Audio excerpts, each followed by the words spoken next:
Hey, what is up guys, Control here, and today I'm bringing you guys a video on some recent news in Hearthstone. There's going to be a couple nerfs coming up, specifically some new cards from Descent of Dragons, and as well as some new cards released with the adventure coming out on the 21st. Let's talk about nerfs right away. So first of all, Ankar is one you guys are probably going to ask me a ton about.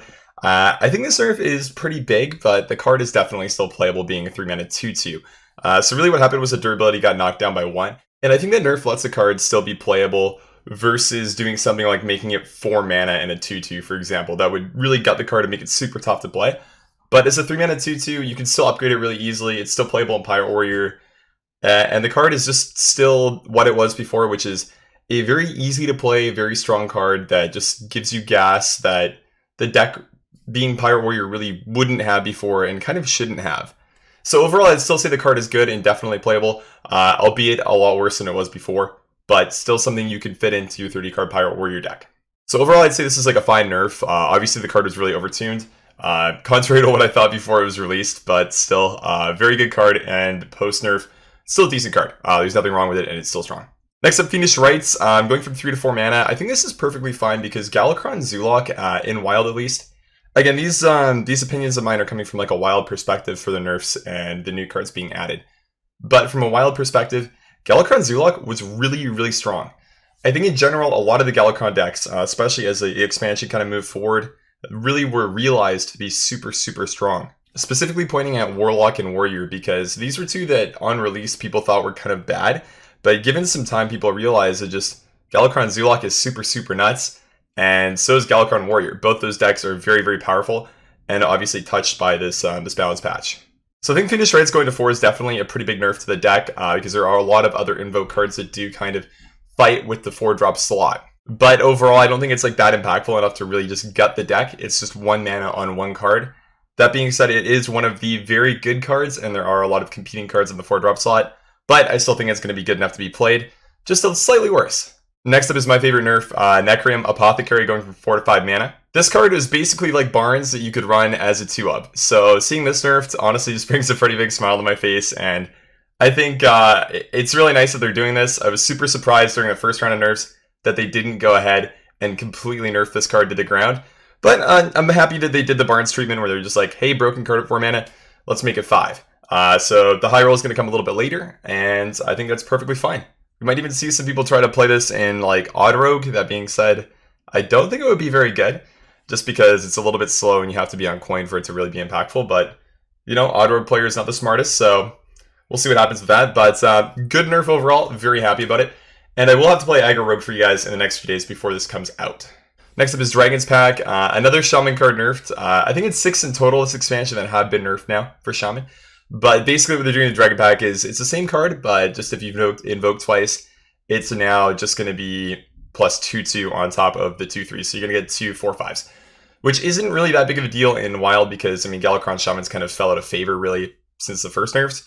It's still a decent deck, obviously, but this is going to make it a little bit worse.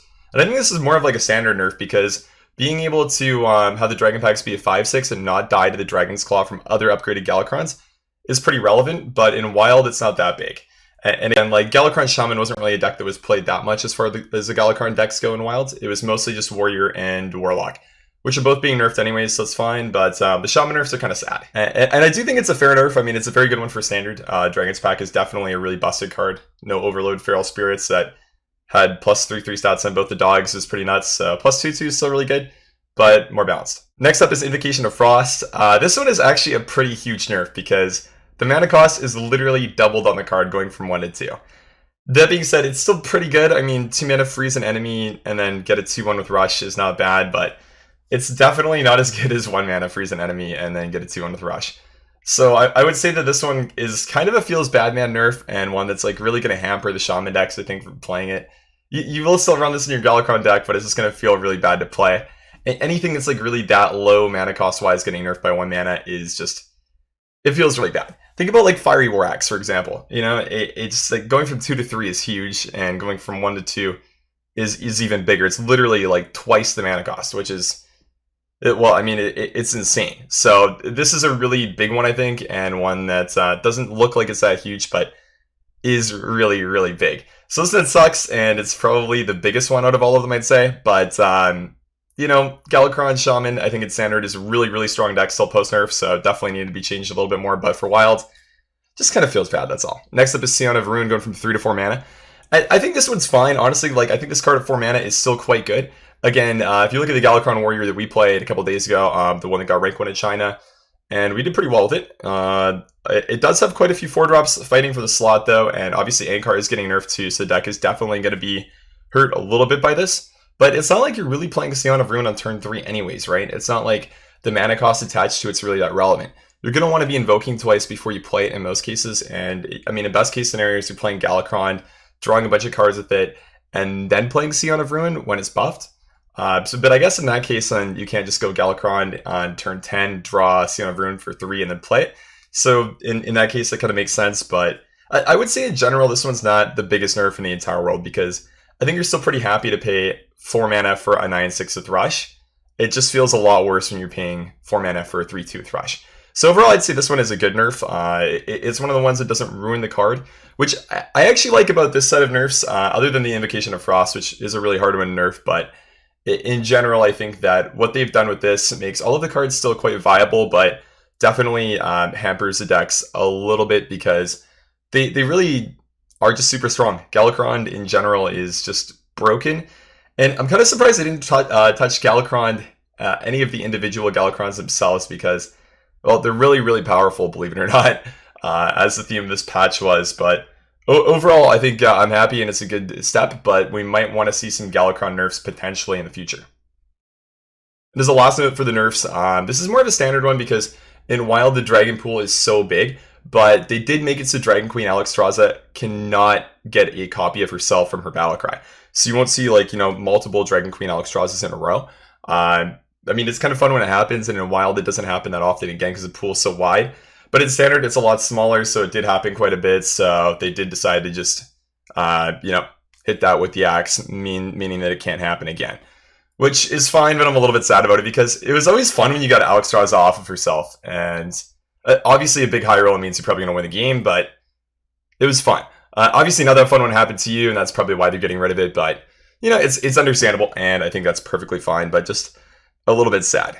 As far as the new cards that we were talking about, what they're doing is something similar to the Wild event, but instead of bringing Wild cards back to Standard, they're actually printing brand new cards by releasing an adventure in the middle of an expansion, which Blizzard has never done before, but we're getting Galakrond's Awakening, and personally, I'm really excited.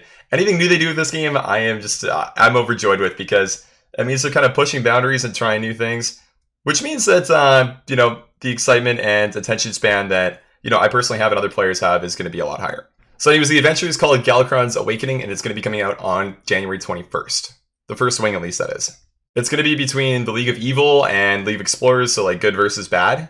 And I think there's going to be 24 unique battles, and the chapters are going to roll out over 4 weeks, I believe. I think each individual chapter is going to cost 700 gold, as previous adventures have. I believe that you get the first one for free, and I think that you can purchase them all for about $20, and I think you get all the chapters and all the cards for that. Obviously, you have to unlock them by beating the adventure, but I think for $20 you unlock it all. And I believe if you pre-purchase, what you get is a golden classic pack. So if you're interested in that, I mean, golden pack, baby. Here's a quick rundown of how you're going to be able to get all the cards. So each week you're going to be able to get 8 to 11 new cards, 11 on the first, and then 8 on the second, third, and fourth after that. They're going to be released into the game, and you can then play with. And here's a couple of cards that they tease. There's not that many, but a few. Number 1, Dark Prophecy. So a 3-mana priest spell. It says discover a 2-cost minion, summon it, and give it 3 health. For Wild, I don't really see this doing anything at all. It's an interesting card, but the pool is just so wide, and you don't get class bonus with Discover anymore. So it's not even like you can be, okay, well, I'm going to play Dark Prophecy and get a 2/5 Radiant Elemental. It's just so wide that, you know, you cast a huge net and you have absolutely no idea what you're going to get. So if that's your kind of cup of tea, then, I mean, cool card. Otherwise, I mean, it's not that good. If it was a 2-mana card, obviously it would be broken, but at 3 mana, I think it's quite balanced. And therefore won't really be that impactful or great in Wild, I think. Next up is a pretty sweet card called Shotbot. 2-mana 2/2 Reborn, and it's a mech. So very, very similar to Shielded Minibot, and a card that isn't quite as strong as that because it doesn't have Divine Shielded as Reborn, so you can't go like, I don't know, 50 buff cards, like say War Gear on it, hit once, and then, you know, have it be perfectly healthy. It will die after the first hit and then come back, but it will come back as a 2/1.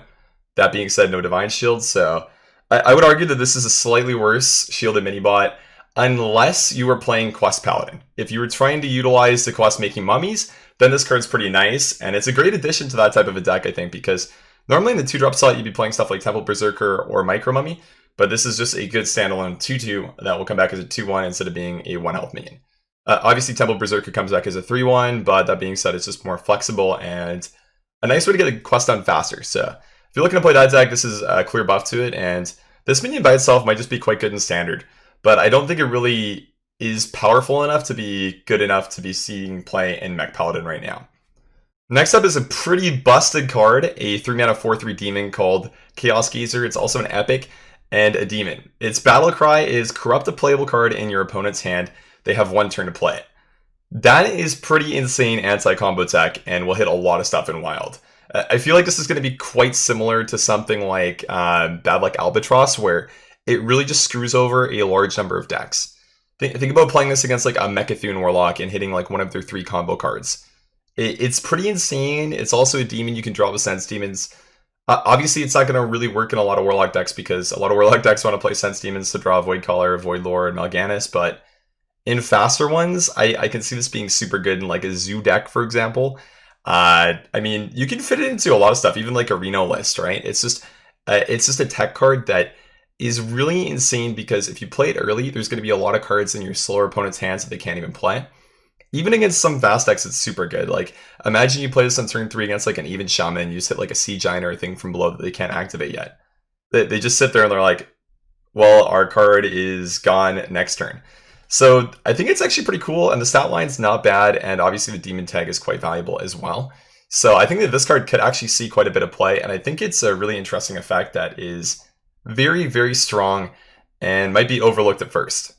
And lastly, we have the Amazing Reno, 10-mana mage hero that says Battlecry, make all minions disappear. We don't know what the hero power is. We don't really know too much about the Amazing Reno at all.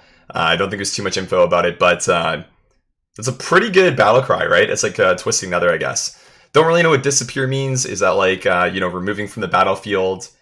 So is that like it's not like a Twisting Nether, it's just like I guess a Potion of Polymorph-esque effect where all the Death Rattle minions just disappear, for example. We're not really too sure. I have no clue myself, but I'm excited to figure it out. I don't know if it'll really be super crazily impactful and wild, but I mean, that's a pretty strong effect for 10 mana. Making minions disappear is definitely good. So it could make waves, and obviously Mage as a class is very powerful right now. So it could definitely be viable and one that we could see play on like Reno decks, for example. So, I mean, be on the lookout for that, but definitely like to see what the hero power is, get a little bit more info about that first, but overall, I'd say the new cards are pretty cool, especially the Warlock one and the Amazing Reno are really dope. I would say the Priest and the Paladin one, not so great for Wild, but they're interesting cards at least. The Warlock and Amazing Reno one are both two that I'm looking out for myself and I'm excited to play with. So the chapter is going to be coming out again. The first one on the 21st we all get for free, and then the next one's a week after that. So the 28th for the second one, January 4th for the third, and the 11th for the fourth. And that'll add 35 new cards mid-expansion, which again has never happened. So I'm pretty excited about it, and I hope you guys are too. Leave a comment, let me know what you guys think about videos like this, and obviously the nerfs and new cards announced. I haven't really done any videos like this where I go over news for Hearthstone in a while, but I was kind of hyped because there's 35 new cards coming out. And I figured at the same time I should talk about some nerfs, so figured I'd do that. Also, probably be uploading this at 12 p.m. for my regular video. And I will have a cool one for you guys at about 3, I think, is when I'm going to upload it. So 3 hours after this one comes out. So be on the lookout for that. 2 videos today. Thank you guys a ton for watching. I appreciate it a lot. I hope I don't screw up editing this too much because I definitely took a lot of breaks to look at stuff and go over things. So I hope the editing's not too bad. And I hope you guys have liked what I've done for like the past 3 weeks or so. So I've had a lot of fun doing the YouTube stuff, and I'm hoping that I'm getting a little bit better. That's basically it. Thanks for watching. I appreciate it. I hope all you guys have a great day, and I hope you guys are looking forward to Galakrond's Awakening and the nerfs as much as I am. Have a good one. See you guys next time.